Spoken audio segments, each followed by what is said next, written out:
তার ইমামতিতে আমরা এখানে অবস্থান করব। তো এই বছর যিনি আমাদের ইমাম, তিনি আমাদের সকলের অত্যন্ত সুপরিচিত শায়েখ ডক্টর মাহির আল মুআইকেলি হাফেজাহুল্লাহ, বারাকাল্লাহু তাআলা ফি ইলমিহি ওয়া আমালিহি ওয়া হায়াতিহি। তিনি মসজিদে হারামের সম্মানিত ইমাম ও খতিব, এবং তার তেলাওয়াত সারা পৃথিবী জুড়ে প্রসিদ্ধ তেলাওয়াত। ডক্টর মাহির আল মুআইকেলির তেলাওয়াত ইউটিউবে সার্চ দিলেই পাবেন। এক ভিন্ন ধরনের সুন্দর এক তেলাওয়াত, আকর্ষণীয় তেলাওয়াত, যে তেলাওয়াত শুনলে আপনার অটোমেটিক চোখে পানি আসবে। তো এবং মসজিদে হারামে রমাদান মাসে যে বিতিরের দোয়াগুলো হয়, বিশেষ করে শেষ 10 দিন, তো জোট তারিখে ডক্টর মাহির আল মুআইকেলি, বেজোট তারিখে ডক্টর আব্দুর রহমান আস-সুদাইস, 21 তারিখে আব্দুর রহমান আস-সুদাইস, 22 তারিখে মাহির আল মুআইকেলি, 23 তারিখে আব্দুর রহমান আস-সুদাইস, 24 তারিখে মাহির আল মুআইকেলি। এভাবে তারা বিতিরের দোয়াগুলো, দীর্ঘ দোয়া, লম্বা দোয়া করেন মসজিদে হারামে। আলহামদুলিল্লাহ এবছর তিনি আমাদের ইমামে আরাফাত। তিনি এতক্ষণ যে খুতবা পেশ করেছেন, আমরা সেই খুতবাটা বাংলা ভাষায়, আমাদের ভাষায় সহজভাবে মূল কথাগুলো আমরা শোনার চেষ্টা করব ইনশাআল্লাহ। তিনি প্রথমে খুতবা শুরু করেছেন আল্লাহ সুবহানাহু ওয়া তাআলার প্রশংসা দিয়ে, আল্লাহ পাকের হাম দিয়ে। এরপরে হামদের পরে স্বাভাবিকভাবে যে কোনো খুতবা শুরু করতে হলে শাহাদাতাইন, অর্থাৎ আশহাদু আল্লা ইলাহা ইল্লাল্লাহু ওয়াহদাহু লা শারীকা লাহু ওয়া আশহাদু আন্না মুহাম্মাদান আবদুহু ওয়া রাসূলুহু, এই শাহাদাতাইন দিয়ে শুরু করেছেন। এরপরে নবী সাল্লাল্লাহু আলাইহি ওয়াসাল্লামের উপরে তিনি দরুদ পেশ করেছেন, এবং নবী সাল্লাল্লাহু আলাইহি ওয়াসাল্লামের কয়েকটি বিশেষ বৈশিষ্ট্য বর্ণনা করেছেন। তোর মধ্যে একটি বৈশিষ্ট্য তিনি বলছেন যে সমস্ত নবী রাসূলেরা এসেছেন একটা কওমের জন্য, একটা জাতির জন্য, কিন্তু আমাদের রাসূল এসেছেন সমগ্র বিশ্ববাসীর জন্য। এজন্য আল্লাহ পাক আয়াত নাজিল করে বলে দিয়েছেন, কুল ইয়া আইয়ুহান নাস ইন্নী রাসূলুল্লাহি ইলাইকুম জামিআ। রাসূল আপনি ঘোষণা দেন, হে পৃথিবীর সকল মানুষ, আমি তোমাদের সবার কাছে আল্লাহর রাসূল হয়ে এসেছি। তা আজকে আরাফার ময়দানে এই জন্য সারা পৃথিবীর, একবার সমগ্র পৃথিবীর বিভিন্ন প্রান্ত থেকে এক রাসূলের উম্মত, এক রাসূলের নবীরাই আমরা এখানে একত্রিত হয়েছি।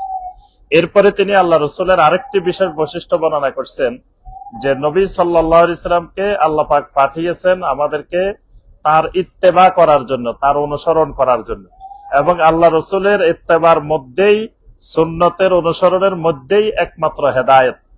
তিনি কোরআনে কারিমের সূরা আল আরাফের 158 নম্বর আয়াতে কারিমাটা তিনি তেলাওয়াত করেছেন। সেই আয়াতের মধ্যে আল্লাহ পাক বলছেন, ফাআমিনু বিল্লাহি ওয়া রাসূলিহিন নাবিয়্যিল উম্মিয়্যিল্লাযী ইউমিনু বিল্লাহি ওয়া কালিমাতিহি ওয়াত্তাবিউহু লাআল্লাকুম তাহতাদুন। অর্থাৎ তোমরা এই নবীর ইত্তেবা করো, একমাত্র আমার নবীর ইত্তেবার মধ্যেই তোমাদের জন্য হেদায়েত রয়েছে। এরপরে সম্মানিত খতিব আমাদেরকে তাকওয়ার নির্দেশ দিয়েছেন। নবী সাল্লাল্লাহু আলাইহি ওয়াসাল্লামের সুন্নাহ হইল যে কোনো খুতবার শুরুতে নবী সাল্লাল্লাহু আলাইহি ওয়াসাল্লাম তাকওয়ার নসিহত করতেন। এই কারণে সম্মানিত খতিব আমাদেরকে তাকওয়ার ফজিলত, তাকওয়ার গুরুত্ব প্রথমে তুলে ধরেছেন। প্রথমে তিনি কোরআনে কারিমের ওই আয়াতটি তেলাওয়াত করেছেন, ইয়া আইয়ুহান নাসুত্তাকু রাব্বাকুম, এই পৃথিবীর সকল মানুষ তোমরা তোমাদের রবকে ভয় করো, রবের তাকওয়া অর্জন করো।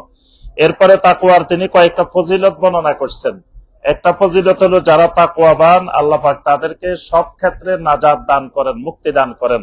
আল্লাহ পাক কোরআনে কারিমে বলছেন, ওয়া নুনাজ্জিল লাযীনা তাকাও ওয়া ইউনাজ্জিল্লাহুল লাযীনা তাকাও, আল্লাহ পাক যারা তাকওয়া অবলম্বন করেন তাদেরকে নাজাত দান করেন।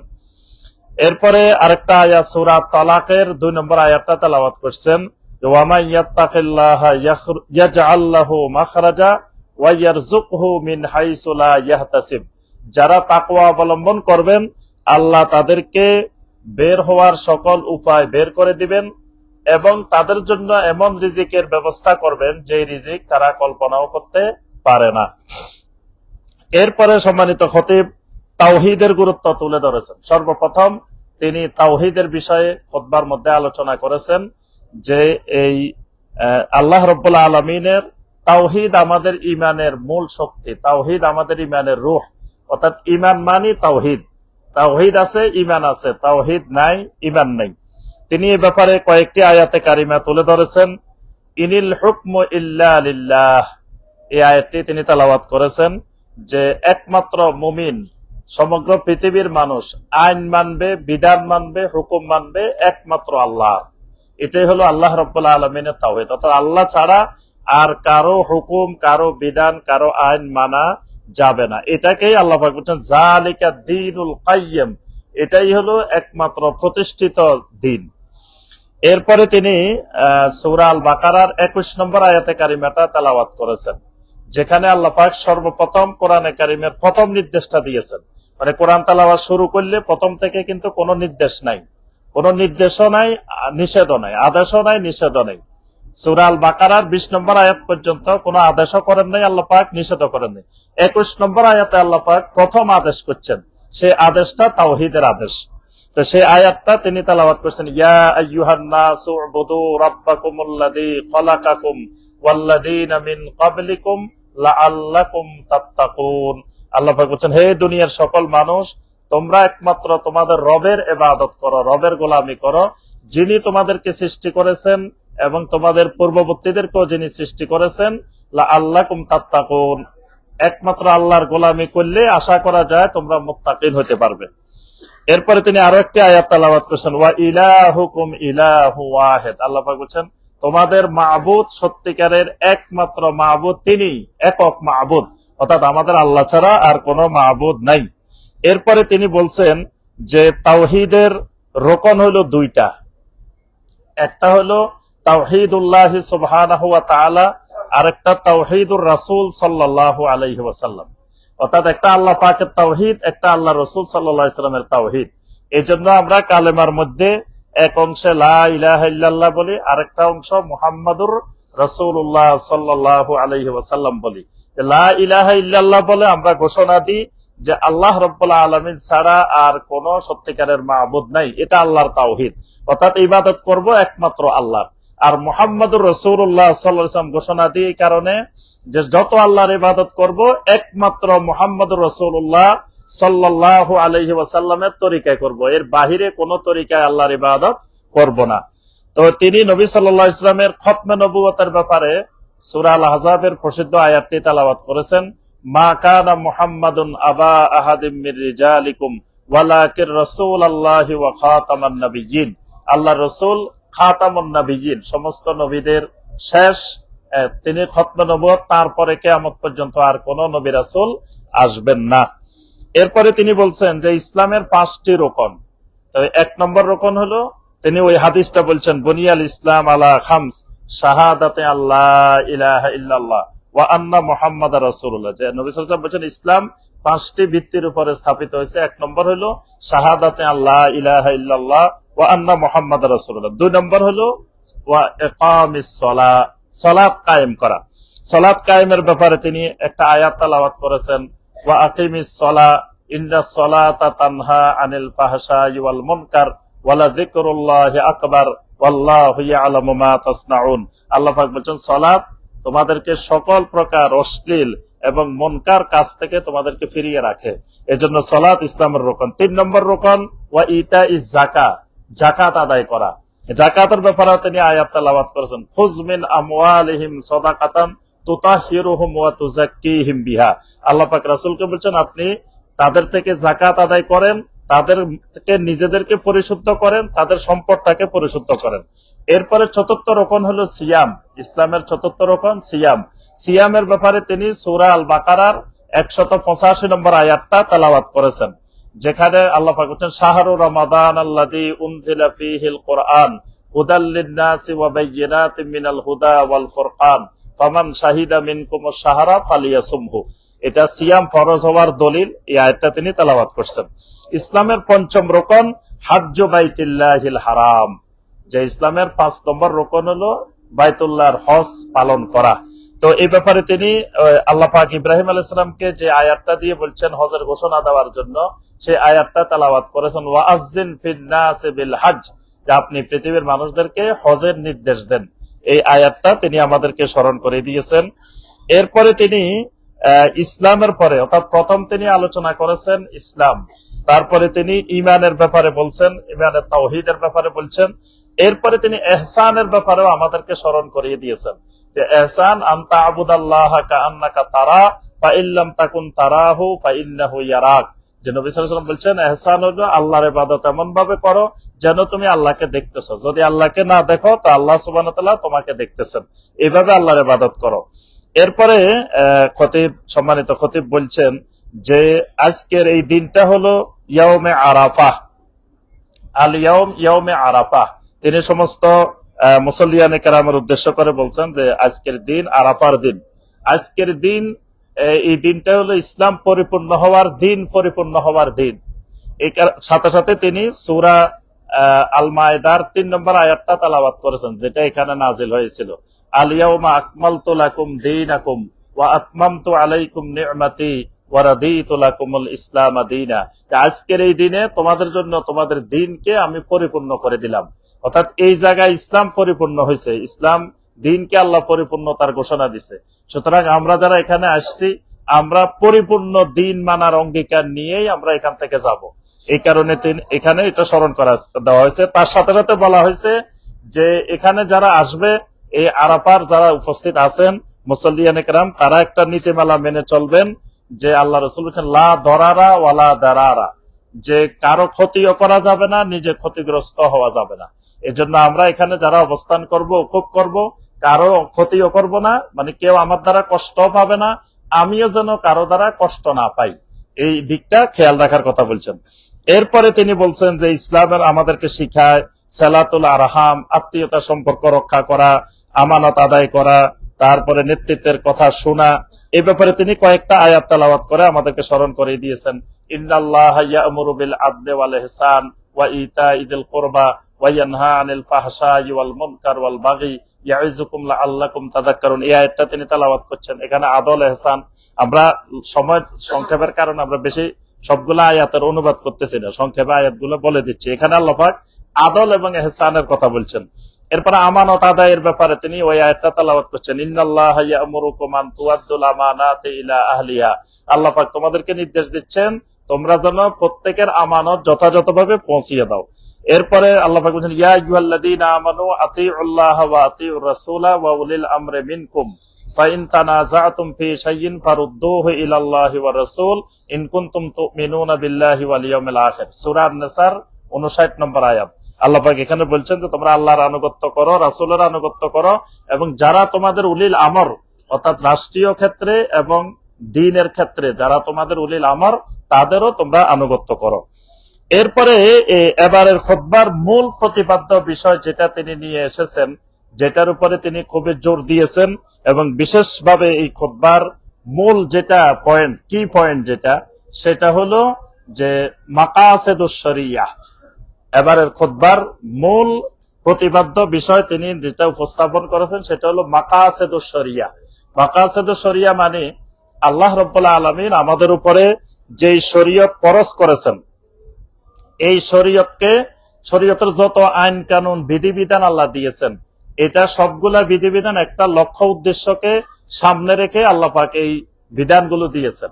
এগুলোকে বলা হয় অবজেক্টিভস অব দ্য শরিয়াহ, শরিয়ার মাকাসিদ, শরিয়ার উদ্দেশ্য।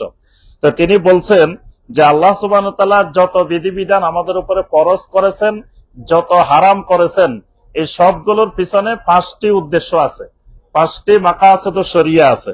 তো তার মধ্যে তিনি 1 নম্বর যে মাকাসিদুশ শরিয়াহ বলছেন সেটি হলো হিফজুন নফস, মানে মানুষের জীবন রক্ষা করা, মানুষের জীবন বাঁচানো।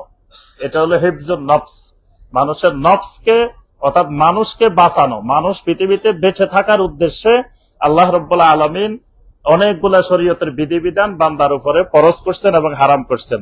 এই ব্যাপারে তিনি কয়েকটা আয়াত তেলাওয়াত করছেন যে ওয়ামা খালাকতুল জিন্না ওয়াল ইনসা ইল্লা লিয়াবুদুন। তারপরে তিনি বলছেন যে নবী সাল্লাল্লাহু আলাইহি ওয়াসাল্লাম এই আরাফার ময়দানে খুতবার মধ্যে বলছেন ইন্না দিমাআকুম ওয়া আমওয়ালাকুম ওয়া আরাদাকুম আলাইকুম হারাম কাহুরমাতি ইয়াউমিকুম হাযা ওয়া ফি বালাদিকুম হাযা ওয়া ফি শাহরিকুম হাযা। এই মাস, এই দিন, এই জায়গা যেরকম পবিত্র, তোমরা একজন মুসলিম আরেক মুসলিমের উপরে রক্ত, তারপরে তোমাদের সম্পদ, তোমাদের সম্মান, এটাও এরকম পবিত্র। অর্থাৎ এক মুসলিম আরেক মুসলিমের জানের নিরাপত্তা দিবে, এটা তার অধিকার। তো এই উদ্দেশ্যে আল্লাহ পাক শরীয়তের অনেকগুলো বিধিবিধান আল্লাহ পাক ফরজ করেছেন, এবং সাথে সাথে আল্লাহ পাক হত্যাকে নিষেধ করছেন, ওয়ালা তাকতুলুন নাফসাল্লাতী হারামাল্লাহু ইল্লা বিল হক, এবং হত্যার ব্যাপারে তিনি কয়েকটা আয়াত এখানে উপস্থাপন করছেন। অর্থাৎ 1 নম্বর শরিয়ার মাকাসেদ হলো হিফজুন নফস, মানুষকে রক্ষা করা। 2 নম্বর শরিয়ার যে মাকাসেদ, সেটা হলো মানুষের আকলকে রক্ষা করা, মানুষের আকল, মানুষের যে বিবেকবোধ, সে আকলকে রক্ষা। এর জন্য আকলকে আচ্ছন্ন করে এরকম সকল জিনিস আল্লাহ পাক হারাম করছেন। সেখানে তিনি সূরা আল মায়েদার 91 নম্বর আয়াত তেলাওয়াত করছেন, ইন্নামাল খামরু ওয়াল মাইসিরু ওয়াল আনসাবু ওয়াল আজলাম, মাদক, জুয়া, এগুলোকে আল্লাহ পাক হারাম করছেন মানুষের আকলকে স্বচ্ছ রাখার জন্য, আকলকে বিশুদ্ধ রাখার জন্য। তারপরে শরিয়ার একটা গুরুত্বপূর্ণ মাকাসাদ হলো যে আল্লাহ সুবহানাহু ওয়া তাআলার অধিকার, অর্থাৎ তার রবের অধিকারকে রক্ষা করা, রবের অধিকার প্রতিষ্ঠিত করা। সেই কারণে আল্লাহ পাক শরীয়তের অনেক বিধান দিয়েছেন। তিনি এখানে তাওহীদের আয়াত তেলাওয়াত করছেন, ওয়ালাকাদ বাআসনা ফী কুল্লি উম্মাতির রাসূলান আন ইবুদুল্লাহ ওয়াজতানিবুত তাগুত। আমি যুগে যুগে প্রত্যেক উম্মার কাছে রাসূল পাঠিয়েছি, উদ্দেশ্য ছিল, রাসূলেরা এই দাওয়াত দিয়েছেন, একমাত্র আল্লাহর গোলামি করো এবং সমস্ত তাগুতকে পরিহার করো। তো এটাও শরিয়ার একটা বড় ধরনের মাকাসাদ। আরেকটা শরিয়ার মাকাসাদ হলো হিফজুল মাল, মানুষের সম্পদের সংরক্ষণ করা, মালের সংরক্ষণ করা। এই কারণে আল্লাহ পাক বলেছেন, ওয়ালা তাকুলু আমওয়ালাকুম বাইনাকুম বিল বাতিল ওয়া তুদলু বিহা ইলাল হুকাম লিতাকুলু ফারিকাম মিন আমওয়ালিন নাস বিল ইসমি ওয়া আনতুম তা'লামুন। আল্লাহ পাক বলেছেন, তোমরা অন্যায়ভাবে বাতিল পদ্ধতিতে একজন আরেকজনের সম্পদ ভক্ষণ করিও না। শরিয়ার আরেকটা গুরুত্বপূর্ণ মাকাসাদ হলো হিফজুন নাসাল, বংশধারা রক্ষা করা, মানুষের বংশধারাটাকে পবিত্র রাখা, বংশধারা যাতে অপবিত্র না হয়। এই জন্য আল্লাহ পাক জানাকে হারাম করছেন, লাওয়াতাতকে, সমকামিতাকে আল্লাহ পাক হারাম করছেন। এরপরে কোন সতী সাধ্বী নারীর উপরে মিথ্যা অপবাদ আরোপ করাকে বড় ধরনের 7টা মুবিকাতের মধ্যে অন্তর্ভুক্ত করেছেন। তো এরপরে আরেকটা মাকাসাদ হলো মানুষের মধ্যে পারস্পরিক সহমর্মিতা বজায় রাখা। এই জন্য যে জিনিসগুলো মানুষের সম্পর্ক বিনষ্ট করে, আল্লাহ পাক এই জিনিসগুলোকে হারাম করছেন। তিনি সূরা আল হুজুরাতের অনেকগুলো আয়াত তেলাওয়াত করছেন, লা ইয়াসখার কাওমুন মিন কাওমিন, একজন অন্যের জন্য ঠাট্টা বিদ্রূপ না করে, তারপরে তুচ্ছতাচ্ছিল্য না করে, গীবত না করে, কুধারণা পোষণ না করে। এই জিনিসগুলো মানুষের পারস্পরিক সম্পর্ক নষ্ট করে, সমাজে বিশৃঙ্খলা সৃষ্টি করে। তো এই মাকাসিদ শরিয়ার উপরে তিনি জোর শক্তভাবে খুতবায় তিনি কথা বলছেন এবং বলছেন যে এগুলাই মাসালেহুদ দরুরিয়া। আজকে পৃথিবীতে আমাদের মুসলিমদের অশান্তির মূল কারণ আমরা মাকাসিদ শরিয়া ভুলে গেছি। শরিয়া যে উদ্দেশ্যে আল্লাহ পাক আমাদের উপর ফরজ করছেন, সেই উদ্দেশ্য আমাদের সামনে না থাকার কারণে আমরা আল্লাহর নাফরমানি করতেছি। এজন্য আমাদের সকল মুসলিমকে অবশ্যই মাকাসিদ শরিয়ার দিকে ফিরে আসার জন্য তিনি আহ্বান জানিয়েছেন। এরপরে সর্বশেষ তিনি আরাফার ময়দানে নবী সাল্লাল্লাহু আলাইহি ওয়াসাল্লাম কি করছিলেন এটার বর্ণনা দিচ্ছেন। তিনি বলছেন যে নবী সাল্লাল্লাহু আলাইহি ওয়াসাল্লাম এখানে আসছেন, এসে তিনি প্রথম বলছেন যে আজকের দিন আরাফা, আল্লাহ পাক ফেরেশতাদের সামনে আপনাদেরকে নিয়ে গর্ব করতেছেন, এখানে আল্লাহ পাক আপনাদের গুনাহ মাফ করবেন, আল্লাহ পাক আপনাদের মর্যাদা বৃদ্ধি করবেন। তো নবী সাল্লাল্লাহু আলাইহি ওয়াসাল্লাম এখানে এই সময়, আজকে যে সময় আমি খুতবা দিচ্ছি, এই সময় আল্লাহ রাসূল সাল্লাল্লাহু আলাইহি ওয়াসাল্লাম এখানে খুতবা দিয়েছিলেন। তারপরে বেলালকে বলছিলেন আজান দেওয়ার জন্য, বেলাল আজান দিয়েছেন। এরপরে বেলাল ইকামত দিয়েছেন। নবী সাল্লাল্লাহু আলাইহি ওয়াসাল্লাম 2 রাকাত সালাতুজ যোহর আদায় করছেন। আবার বেলালকে বলছেন ইকামত দেওয়ার জন্য, বেলাল আবার ইকামত দিবেন। নবী সাল্লাল্লাহু আলাইহি ওয়াসাল্লাম 2 রাকাত সালাতুল আসর আদায় করছেন। এরপরে এখানে এবং জমা কসর করছেন, জামআন ওয়া কাসরান, যে নবী সাল্লাল্লাহু আলাইহি ওয়াসাল্লাম এখানে 2 সালাতুজ যোহর এবং আসরকে জমা করছেন এবং কসর করছেন।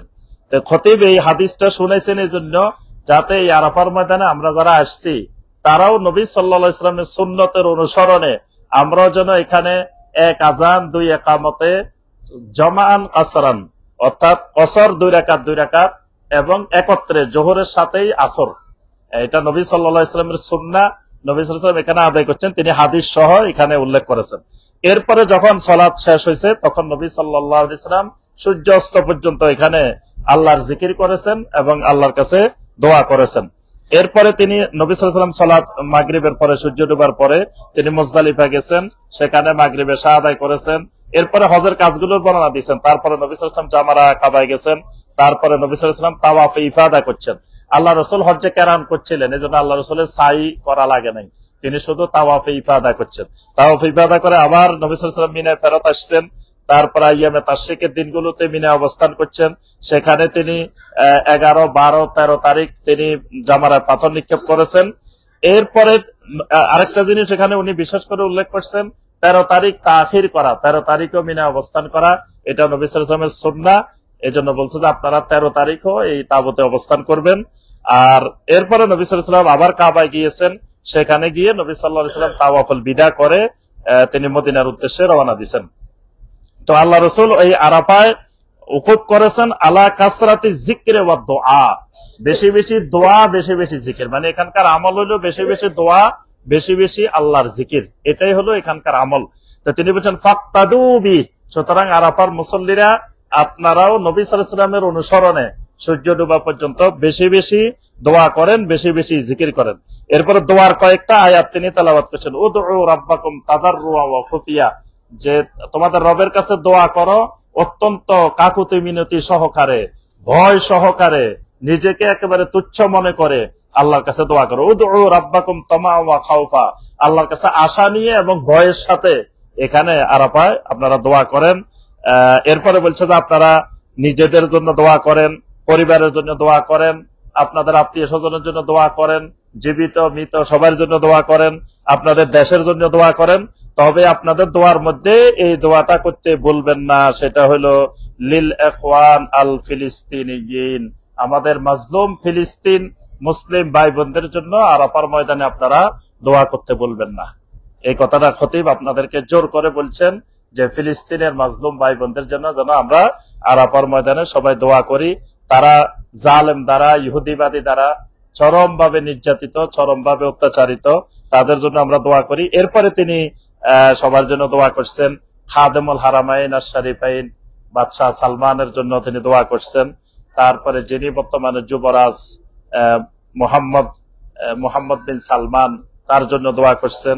তারপরে আরো যারা আছেন রাষ্ট্রীয়ভাবে দায়িত্বে আছেন তাদের জন্য দোয়া করছেন। এরপরে আমাদের সবার জন্য দোয়া করছেন। নাসআলুল্লাহ লানা ওয়া লাকুমুল আফিয়া, আল্লাহুম্মা আসলিহ কুলুবাহুম ওয়া বারিক লাহুম ফি আরযাকিহিম।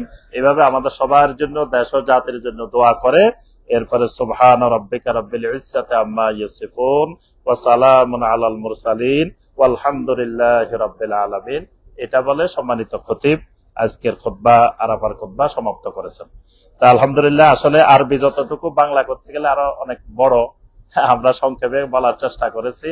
তো বিষয়গুলো আমরা আমল করার চেষ্টা করবো। আল্লাহ পাক আমাদের সবাইকে তৌফিক দান করুন। যে এখন আমাদের আজান হবে, আজানের পরে সলাতুজ যোহর 2 রাকাত হবে, এক জামাতে আমরা বোনেরা সহ আদায় করবো। তারপরে আবার একামত হবে, 2 রাকাত সলাতুল আসর হবে। এরপরে আবার আমরা নিজেরা একা একা, এখানে জামাতবদ্ধ দোয়া না। এখানে যদি জামাতবদ্ধ দোয়া থাকতো তো খতিব সাহেবই পুরো আরাফাতে মাইক লাগাই, প্রত্যেক তাবুতে মাইক দিয়ে উনি ওখান থেকে মুনাজাত করতেন আমাদের সবাইকে নিয়ে। আল্লাহ রাসূল সাল্লাল্লাহু আলাইহি ওয়াসাল্লাম এখানে লক্ষাধিক সাহাবীকে নিয়ে এসেছেন, কিন্তু সাহাবীদেরকে নিয়ে একসাথে দোয়া করেন নাই।